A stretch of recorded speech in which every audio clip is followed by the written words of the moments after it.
Hello, everyone. Sorry for the late discussion post. I actually have topic 2.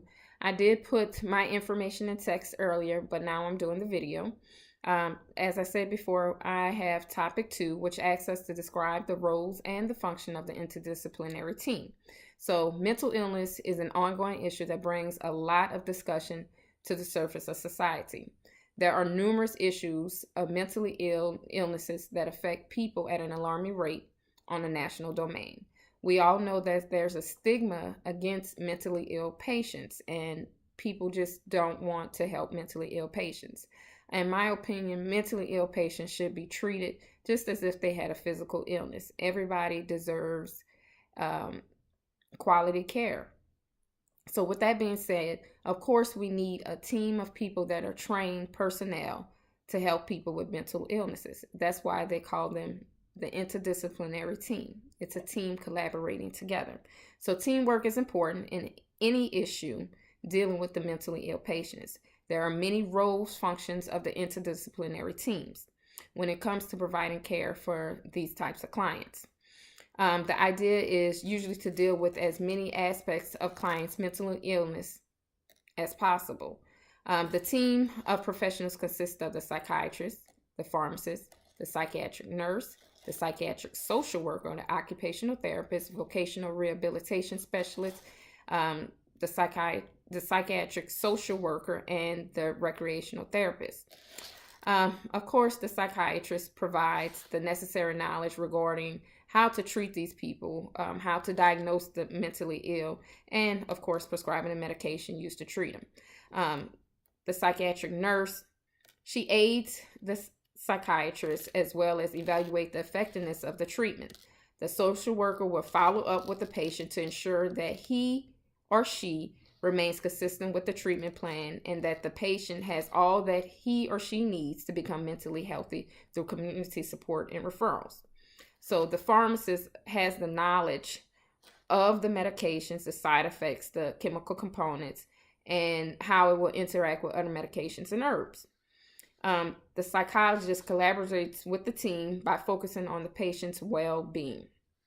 Finally, the occupational therapist and the recreational therapist. The occupational therapist assists the patients with activities of daily living and working by helping with them with the healing treatments. The recreational therapist uses interventions that are activity-based to help patients learn how to balance their lives, work, and play. The second part of the discussion asks us to discuss the special needs of mentally ill, compare and contrast to homelessness and the mentally ill homeless. So we all know that poverty is a hindrance when it comes to providing health care to the mentally ill individuals. So patients with financial challenges face difficulties when it comes to accessing medical care. For instance, if a person is homeless, they're not worried about treatment. What they're worried about is shelter. They're not worried about therapy or treatment. They want shelter. So the mentally ill people, they require food, shelter, and clothes to keep them comfortable and warm. The patient have unique needs, especially when it comes to discussing the homeless client and the mentally ill homeless client. Here, the homeless client is easy to control since he or she can be put in a facility that will cover their shelter and at least one meal per day. However, the homeless mentally ill client is difficult to assist since he or she does not understand the significance of the treatment process. A mentally ill individual is very different from the homeless client. The latter does not have a comfortable place to ensure that a social worker can follow up with his or her treatment. On the other hand, a mentally ill patient must live or be placed in an institution to ensure that the condition is managed or treated properly.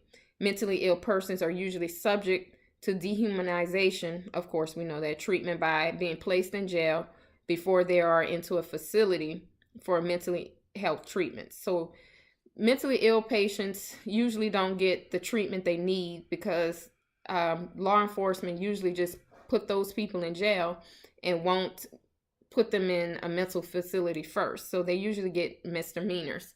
And that reference comes from the Vitabeck textbook. So, in conclusion to that, the mentally illness is an issue that confronts many people in the world. That the